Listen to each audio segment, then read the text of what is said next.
Hello, friends and comrades, and today I thought I would talk a little bit about what I think about dialectical materialism. Um, I'm not gonna go deep into what dialectical materialism is, because I expect that you already know what it is. I might make a video about like explaining it later, but I just thought I would give my thoughts on why I think it's important and useful. Um, because some time ago I came across this person on YouTube, um, this Trotskyist revisionist. I'm not gonna mention any names. I'm planning to make a response to that person. They have dedicated a lot of time and effort into discrediting and attacking dialectical materialism.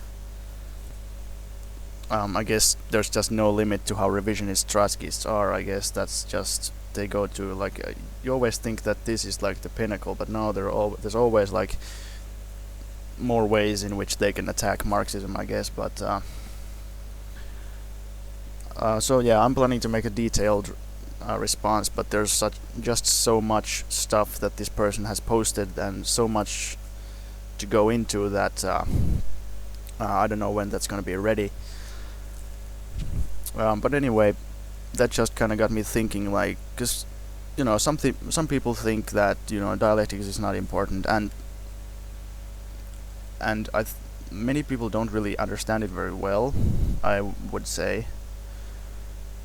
I'm not saying that I'm some kind of an expert, but anyway, I think I understand it fairly well. Some people don't really get it, but even the people who understand it, they might not really think that it's all that important. It's just something. And I also think that like applying dialectical materialism creatively into solving problems is really difficult. I think it's an easy way of understanding past events and understanding the development of history and even laws of nature and physics and stuff. It's a fairly good model for understanding those things, but to actually apply it into completely new things and not into just modeling things that already are there, but like actually using it creatively to create something new, that's like, to me, super difficult. But anyway,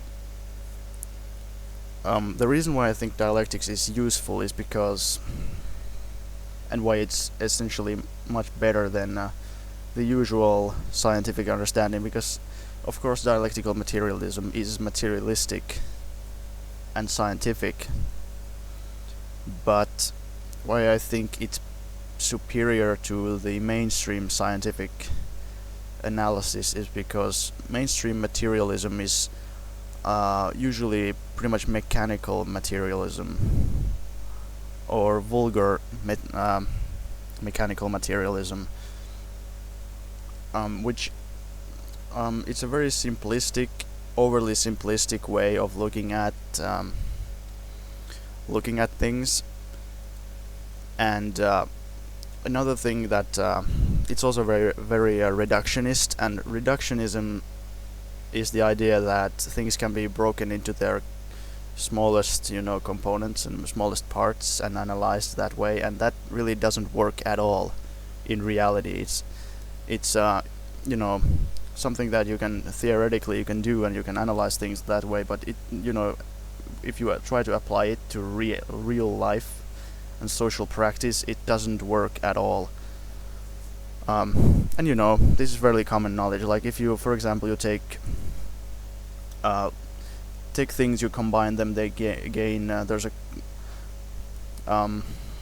a qualitative change, and they gain completely new attributes that none of the original components have. Like for example,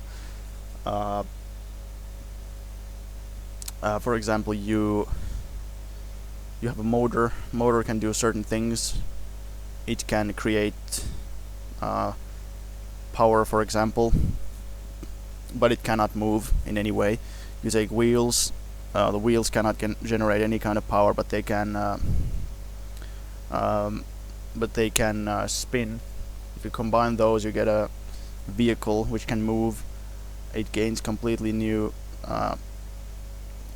characteristics that none of the original components had on their own. It's basically more than a sum of its parts, and that, like, reductionism doesn't work because of that. And so that's one thing. Modern science is very reductionist. It's also, it uses this mechanical, narrow kind of cause and effect type of analysis, which is like something happens that leads to another thing, and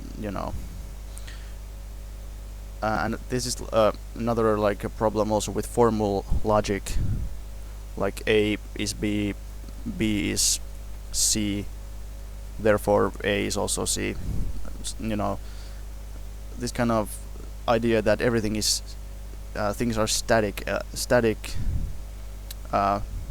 elements and static phenomena that just exist in a vacuum.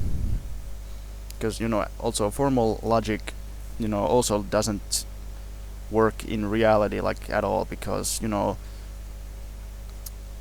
things don't exist in a vacuum.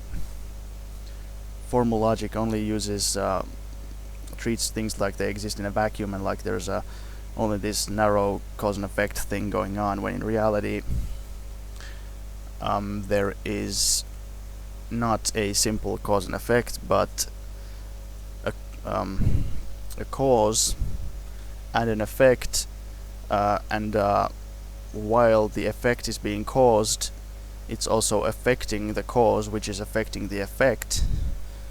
So they have a dialectical relationship. They're affecting each other all the time simultaneously, and when they affect each other, that changes the way they are, which changes the way they affect each other. So you cannot think that one thing leads to another. It's like this idea, even in modern like evolution, for example, it's the idea that environmental changes cause animals to change, to adapt to those changes, when in reality animals also change their environment. So it's to a smaller degree maybe, but still humans of course change their environment to a great extent.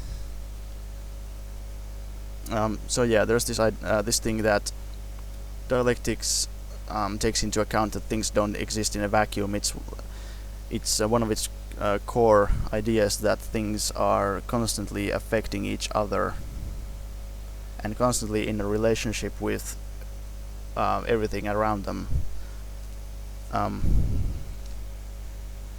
And of course also the idea that there's no static things that you can just analyze. Everything is constantly in motion. There is no static, there's never like perfect balance. Like Mao said famously that what is it, like there's chaos in heaven and earth, the situation is excellent, or something like that, which basically that was just like he was basically just attacking Confucian philosophy, which is like saying that everything is like in a perfect balance and there's like this perfect harmony in nature, and because of God and whatnot, that if a ruler is unsuccessful, that's because he was not divinely doing stuff correctly, and everything has to be in a perfect balance, and it's just planned that way. Well, Mao said basically the opposite, that there's never any kind of balance. Everything is constantly in motion. There's constantly chaos and violent change. And of course nowadays we know that to be true. That's absolutely true. Matter is energy is matter in motion. It's like constantly changing. All the molecules in your body are like all the cells in your body, they're like as your cells die, you get new ones. all the material in our bodies like pretty much changes constantly. Everything constantly moves. Even the planet moves all the time. Nothing is stable. Nothing is static. So that's also why I think dialectics is better. And also it's easy to, in terms of languages, it's useful. Like Mao did this a lot. He tried to like popularize dialectical thinking, as opposed to like this idea that there's balance in everything and harmony and stuff. Um, um, like he said that, there's because there's this liberal notion that you can't fight fire with fire, you can't fight violence with violence. Well, Mao pointed out that there's reactionary violence and progressive violence. There's wars of liberation, wars of tyranny, wars of imperialism. There's justified violence and unjustified violence. It's not the same. It's qualitatively different. So that makes a lot of sense, and if you put it like that, it's much easier to understand. So I think in terms of language, dialectics is also useful.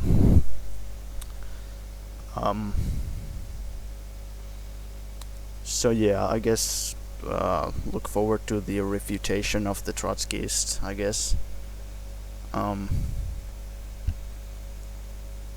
Yeah, I guess that's about it. That's just my quick thoughts on about dialectics that I've been thinking about recently. Okay, but I guess that's all for now.